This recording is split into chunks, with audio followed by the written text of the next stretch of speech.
WNST, Taos sides and all fronts, including Yins and Ad up at the Confluence. This guy will be my traveling compadre, as he usually is on the road. We will be in Pittsburgh at Heinz Field on Sunday night. Luke Jones joins us now after some practices in Owings Mills, and certainly a much more quiet week in Owings Mills than, let's say, what's going on up in Pittsburgh right now, right? Absolutely, and I think, all the storylines that we have, Ravens, Steelers, they're still there. This is still, if not the best rivalry in the NFL, it's right up there. I think last Christmas kind of reaffirmed that for everyone who had thought, okay, maybe this thing has waned a little bit over the last few years. But when you look at the subplots here, and I think you really have to start with what's going on with Ryan Shazier. And just a terrible, terrible injury, and everyone in the Ravens organization has expressed their thoughts and prayers and their support to him. I know C.J. Mosley texted him the next day. Terrell Suggs has worked out with him in Arizona in the offseason. There are some ties there. That's kind of the cloud that's hanging over this entire thing that transcends. It goes beyond football. But even when you move beyond that and you think about first the fallout there with Pittsburgh, quite possibly being their best defensive player, and what that could mean. The suspension to Juju Smith-Schuster, the fact that Joe Hayden, their best, one of their starting cornerbacks, is still out with a broken fibula. For as much as the Steelers have stayed healthy all year long, really, compared to the Ravens, suddenly they're dealing with some pretty big issues, some significant adversity. Whereas the Ravens, even though they're 3 games behind in the division and are going to be a wild card, I think the Bengals salting away a 17-0 lead ended any thoughts of the Ravens winning the division, at least realistic thoughts. Mathematically, it's still possible. Well, if a 2-game deficit, it would have looked a whole lot different. Yeah. Especially with Pittsburgh having to play New England the following week, Sure, then it would have been exactly. like, we went out and they lose one more, here we go. But, the Cincinnati law, it just amazes me. It says to me on a night like Monday night where everything goes wrong, maybe it's the Steelers' year. When you come back and win that kind of a game and kind of hang in like that, I don't think Jacksonville's going to be in Minnesota. I don't think Nashville's going to be in Minnesota. Certainly don't think any of those, the Chargers or the Chiefs or the Raiders are going to be there. So if I don't like any of those teams, we're now getting down to Pittsburgh, New England, and maybe who else? The Ravens, right? And this would be the one time where they can prove something, right? Yeah, and I think that's what's interesting about this game. Look, I think if all things being equal, you look at the record, you look at Pittsburgh having the more explosive offense, even if that offense has been inconsistent this year, you look at the fact that statistically their defense has been right there with anything the Ravens have done. About the only difference between these two, distinct difference between these two defenses, is the Ravens have been so good forcing turnovers, whereas Pittsburgh's plus-minus is not very good. Now, they've had some issues turning the ball over, but I think you look at how Pittsburgh is profiled over this 7-game winning streak. Think about it. Go through each of those games. At Kansas City, they won a game they probably shouldn't have. In Detroit, they had an absolute dogfight. The Lions moved up and down the field, but just bogged down inside the red zone. They were losing at Indianapolis. They were losing to Green Bay. They were losing 17-0 to Cincinnati. This is a team that, despite the fact that they're 10-2 and they deserve all their props for being 10-2, they have barely been getting by in a lot of these games. And you wonder, especially knowing, and Mike Tomlin said as much a couple weeks ago, famously on talking about it on Football Night in America, or I guess Thursday Night Football, that they were looking ahead to that New England game. You do wonder if, with everything going on off the field, the concern for Shazier, the fact that they've just been barely winning week after week, and knowing they have that big matchup, you almost feel like this sets up for the Ravens to have a really good chance to go on the road and pull off an upset here. Not the biggest upset in the world. We know this rivalry is close, and we know you can kind of throw the numbers out most of the time anyway, but I think this one does set up well if, and this is the biggest if for me, even more so than how the Ravens fare without Jimmy Smith, if this offense can build on what it did last Sunday against Detroit. Can they go out there and score into the 20s? If they're going to go out there and only manage 13, 16 points, I'm not sure that's going to be enough, because I do expect this Ravens defense to have some growing pains without Jimmy Smith. I don't think it'll be a collapse, but knowing that they're playing one of the top passing attacks in the league, knowing that Antonio Brown's going to be out there, even if they don't have Smith-Schuster, there's still some other receivers that could hurt you potentially if you're not on your P's and Q's. That's where I think this offense is going to come in. And if they can score into the 20s, give this team a good chance to win, even if they don't win the game, but we see that kind of a performance from this offense, I think you feel a lot better down the stretch. But that's still going to be the biggest key. And I think with Shazier not being in the middle of that defense and knowing how important he is, I think the Ravens have an opportunity to be able to do that. Well, it certainly helps the offensive line, which really struggled against the Steelers the first time around. And, you'd like to think it's a little bit more mature and that literally all parts of the Ravens game right now a little more mature. Speaking of more mature, you talk about Marlon Humphrey and what's going to have to happen here. Now, I'll say this. Antonio Brown's foot didn't look right to me on Monday night. Quite frankly, I was shocked one of the Bengals guys didn't try to spike him and just stand on his foot or something, because that's kind of how dirty that rivalry is and has become. And I know it was a big topic of conversation with Roethlisberger as well as Mike Mitchell in the locker room and everyone else this week. But the Antonio Brown story is getting physical with him on the line is the way to slow him down, shut him down, stop him, do what you can do. I don't know that that's Marlon Humphrey's game, right? No, I think he plays a lot of press coverage. I think. But he's not as physical as Jimmy. When it comes, if you had to face one or the other, and you're an elite wide receiver, you're happy it's Marlon Humphrey. Right?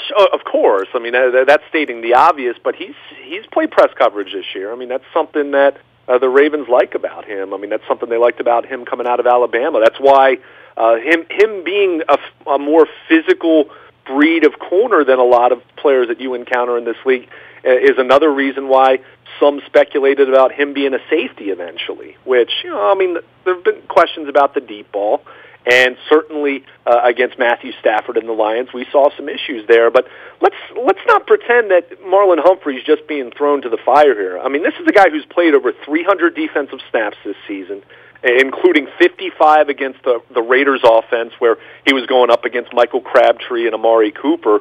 And he's fared quite well. Yeah, how many times has he been toasted? I haven't seen him looking frustrated walking back to the bench in the end zone because the ball went over his head. That hasn't happened, and he's been on the field a lot. Exactly.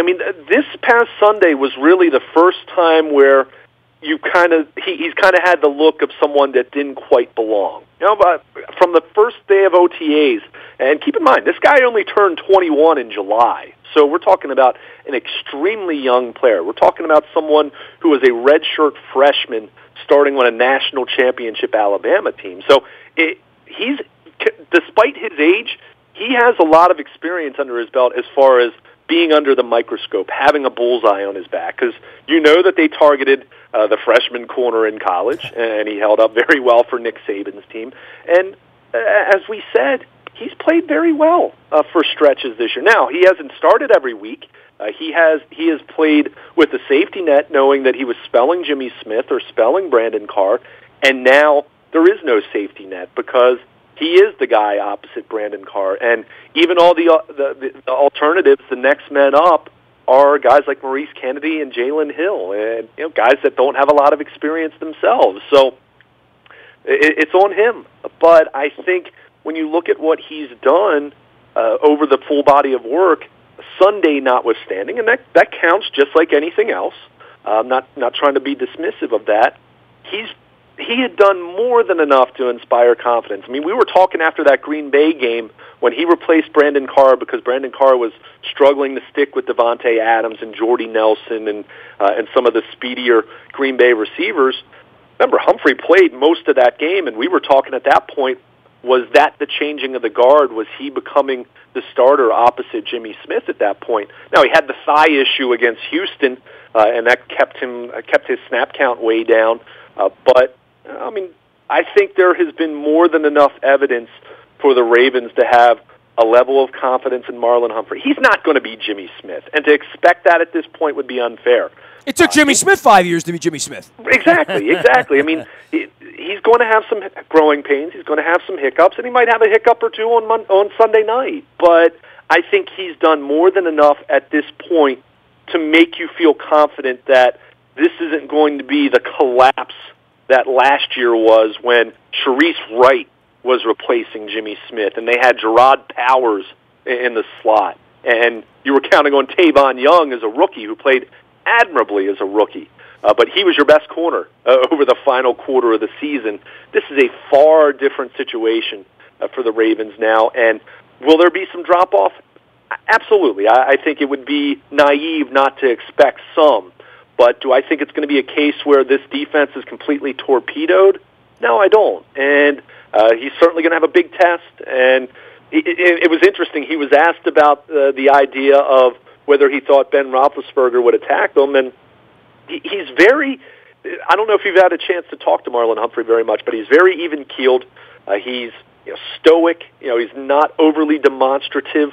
He was so matter-of-fact in how he said it. It was almost, he didn't sound intimidated or didn't even sound all that excited. He just said, yeah, I'm sure if they're going to try to identify a weak link, I'm going to be that guy. And he was acknowledging what happened against Detroit. But he said he knows Ben Roethlisberger likes to throw the deep ball and figures that they're probably going to test him way more than Brandon Carr on the other side, at least early in the game. So I thought that reflected some maturity, and it really reflects one of the qualities that this coaching staff and his teammates really like about him is it's just his composure on the field.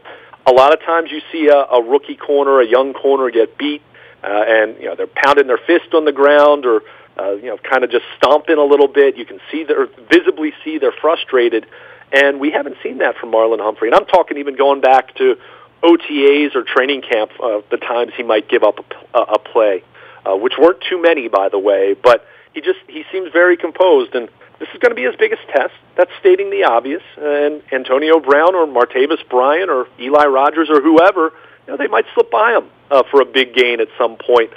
But again, you know how critical I was of this organization over the last 4 to 5 years when they did not leave themselves with any depth at the cornerback position. And certainly we debated the merits of Humphrey being selected when the Ravens had other positions of immediate need, not necessarily depth, but just someone you needed to. By the way, their need this week is cornerback. Yeah, well, and that's the thing. And that's been their need in January, and you were the one bitching about it for 5 years in the offseason, and they finally did something about it. And I don't know that you were doing cartwheels back when they drafted Humphrey. But like I said, you could still go back and say, well, you could have used another offensive line, whatever. But the point is, this was clearly what they had in mind when they selected him. And some of it's a reflection of Jimmy Smith being a hell of a talent, but not being able to stay on the field. That's been the story of his career. This is now his 5th season out of 7 where he'll have played 12 or fewer games. That's significant. So, Marlon Humphrey is someone that they really, really liked. They liked more than a lot of the draft pundits out there, which doesn't mean a whole lot necessarily. But I thought that was interesting. And from day one, it hasn't looked all that big to him. I think he's someone who, like I said, even-keeled, stoic, certainly talented, and fits the profile of what you want to have. He's a 6-foot corner, not afraid to play press, even if not as adept at it as Jimmy Smith, a veteran player who's been around and has done it before.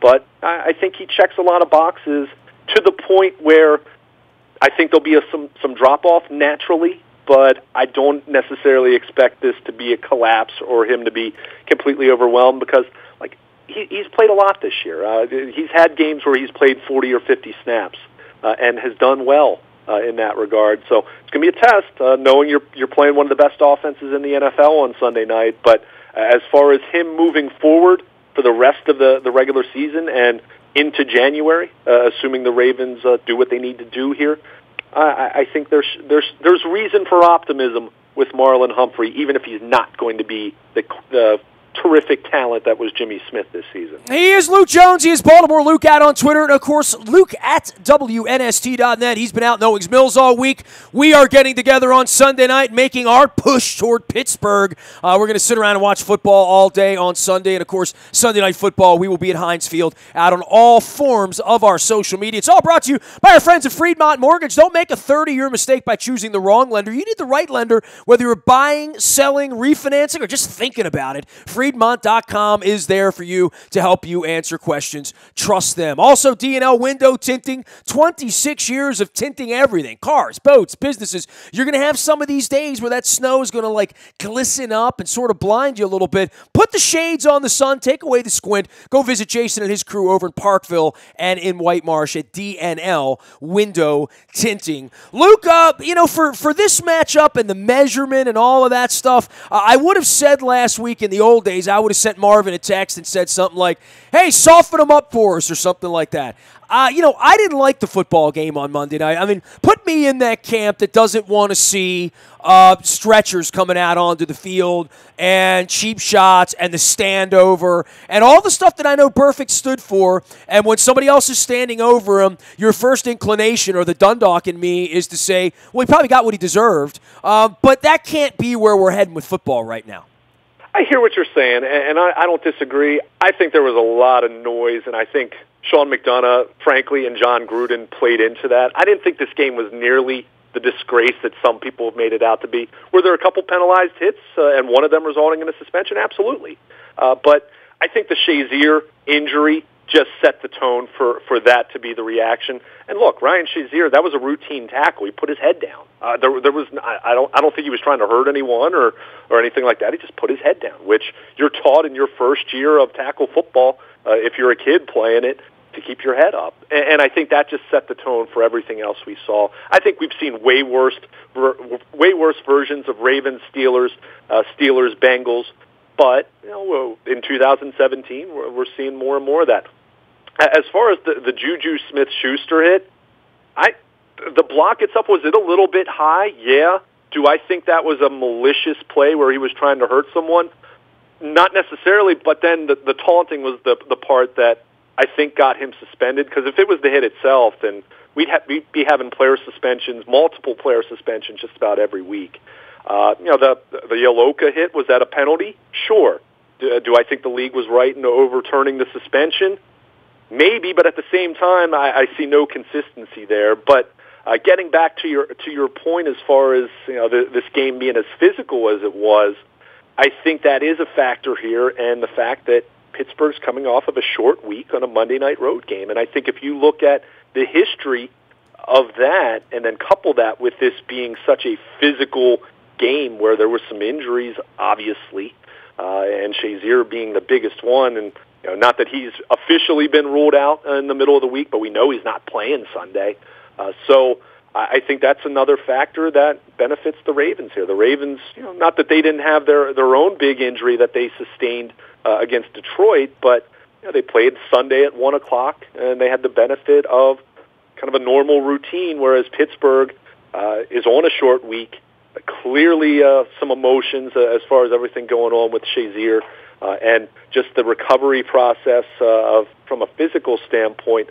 I think this is a Steelers team that is better than the Ravens, all things being equal, and the record certainly reflects that. But I think they're more vulnerable this week to the Ravens coming in there, if the Ravens pack their offense from a week ago and having a good chance. So I think certainly you look at how Monday night played out from a physical standpoint, just because Steelers-Bengals is a lot like Ravens-Steelers from a physicality standpoint. Now, I think the Bengals-Steelers version of it, and Roethlisberger's talked about this, and some other Steelers have talked about this, there probably is a little more disdain where it gets a little nastier, whereas Ravens-Steelers, I think while it had that nastiness years ago, I think it's evolved into more of a respect, even if these teams still don't like each other per se, but I think they respect each other much more, whereas that Steelers-Bengals rivalry is way more about hatred and I think a lack of respect at times.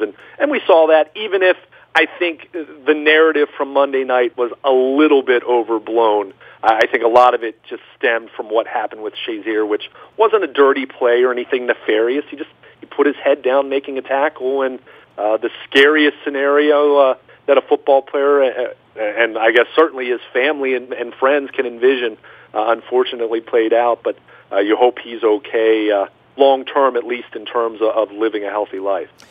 He is Luke at WNST as well as Baltimore Luke. And, of course, for this game and the significance of it and the measurement of it and all that, they don't need to win, right? I mean, and I don't know where the benefit of the 5 seed versus the 6 seed, because I'm doing the math on this, Luke, and I'm figuring, well, they better not lose in Cleveland. They better not lose at home to Jacoby Brissett. The Cincinnati game at the end of the year, there's some conjecture as to whether they would even need that if they beat Pittsburgh, right? And then it would be, well, do you want to be the 5 or do you want to be the 6? And, Nashville and Jacksonville are probably going to pick up a loss or two along the way here. The Ravens have an easier schedule, especially after this week. Just in thinking about where they're going to wind up, how they're going to wind up there, and what their path is the next couple of weeks, I don't see tremendous value in going up there and playing a body bag game, right? And, having the win like they did last year. It would be nice to win, but I think the urgency is certainly more on the Ravens side than the Steelers side. And, hey, the Steelers are seeing the Patriots next week. Tomlin was talking about that with Tony Dungy 2 weeks ago. Next week's a bigger game for them than this week somehow. Yeah, and that's where one of those factors. Look, as much as we talk about overlooking opponents and some of those intangibles that we talk about really on a weekly basis, I think so much of that stuff's overrated. I actually think some of that stuff is real this week, and I think it's very interesting in that regard. And, Pittsburgh, you could say, okay, well, they want to stay tied with New England. Well, you're going to play New England next week anyway, even if you fall a game behind. If you beat them and then tie them once again, you have the head-to-head tiebreaker. So I think it is interesting in that regard. Pittsburgh has the motivation of they can clinch the AFC North if they beat the Ravens on Sunday night. So I think that's something to keep in mind. I do think there's going to be some emotion that could galvanize them this week in terms of the aftermath of the Shazier injury, whereas I think Monday night it was deflating for them, at least for at least a quarter or two, and I think you kind of saw that in the fact that they were trailing by 17 points at one point in that game. But, on the Ravens side, I think it's interesting that you mentioned that they don't need to win this game. They really don't. When you look at where they position, they have a game up on the other teams vying for that final wild card spot, and their conference record being 5-3 puts them in pretty good shape. Assuming they would win their final 3 games, that even if another team ties them, most scenarios are going to play out that they have the superior conference record. So I think more than anything, from a confidence standpoint, this one is important. It'd be one thing to go in there and win and beat one of the 2 best teams in the AFC and give yourself some confidence in that regard, because I hear a lot of people talk about, well, no one wants to play the Ravens, and they're the team that goes up to New England and plays the Patriots tough, and they've beaten the Steelers in Pittsburgh. But let's keep in mind, we're starting to get far away from the timeline of all of that. This is a team that's won 1 playoff game over the last 5 seasons. That's just who they are right now, and there's a lot of roster turnover since Super Bowl 47. So I think there is some value to, at the very least, going on the road Sunday night and playing a whale of a game. If they lose 24-21 or 24-23 or 27-24, I think you can look at that and say, well, your offense, which has been your big weakness, went on the road against a tough defense and was able to score some points and score some touchdowns and make it a really close game. I think there's some value to that. Obviously, there's value to winning, but I think the one thing that would be disappointing is if they go to Pittsburgh and lose and we see the offense revert to what it's been for most of the season and not be able to move the ball, and they lose a game 20-10.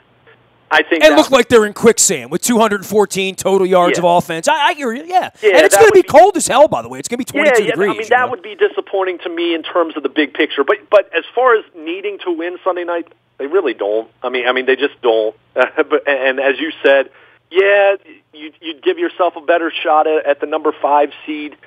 You'd give yourself, I guess, still a minute, small outside chance of winning the division, even though I still don't think that's realistic whatsoever, because after Week 15, it's not like Pittsburgh's playing juggernauts.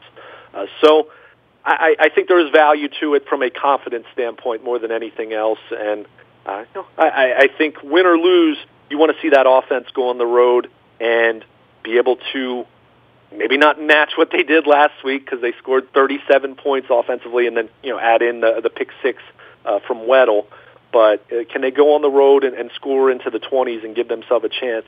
And then you look and see how that defense responds without Jimmy Smith, but also acknowledging that even with Jimmy Smith, it's a possibility they give up some points. As much as Pittsburgh's been inconsistent offensively this year, that's still a pretty potent offense to deal with, and certainly you want to have a much better effort than they had back in Week 4 when Le'Veon Bell ran all over them. All right, man. Well, rest up. We're going to head to the Confluence here, the house that Joe Flacco once built as a Pitt Panther, and a banged-up Steelers team and a very interesting game. I think, 3 games apart into December, not a lot at stake, but the rivalry is there. Both teams would like to win. It's going to be interesting to see how hard they play and what happens in the fourth quarter when it's a 3-point game, right? Then all of a sudden it's going to be life or death because that's the way it rolls between these franchises. Yeah, I expect this game to be close at least into the fourth quarter. There's no doubt about that. And like I said, I think a lot of those variables that a lot of times don't matter, but some of the injuries, Pittsburgh playing on a short week, the emotion of losing Shazier, I think those are some factors really working in the Ravens' favor. And also Pittsburgh looking ahead to New England. I think this sets up well, despite the fact that you're talking about a 3-game difference in the win-loss column. I think this one sets up pretty well for the Ravens to have a real good shot at pulling off an upset here. And hey, it's Ravens-Steelers. It's very, very close, way more often than not. And what we saw back in Week 4, I'm not expecting a repeat of that. All right, man, rest up. We're going to Pittsburgh. We're going to be out in the Bay at Toyota.com Audio Vault all week long, all weekend long, if you want to listen in. We've had a hell of a week of radio around here, man. I could list all the guests, but why not just tune in for yourself? It's all at the Bay at Toyota.com Audio Vault. The morning newspaper ships to your email inbox free of charge each and every morning at 7 a.m. It's all brought to you by Planet Fitness and PlanetFitness.com, where it's still $10 a month to get in the best shape of your life. Dennis is here on Thursday, as always, as is our WNST tech service. It's all brought to you by Coons Ford of Security Boulevard. If there's any breaking news between now and Sunday night, into the lineup, out of the lineup, C.J. Mosley, we hope and think he'll be playing on Sunday night, but any other speculation, it's all there on the WNST tech service. Never spam, always brought to you by Coons Ford of Security Boulevard. I'm Nestor. We are WNST.net, AM 1570, and WNST Towson, Baltimore, and we never stop talking Baltimore sports.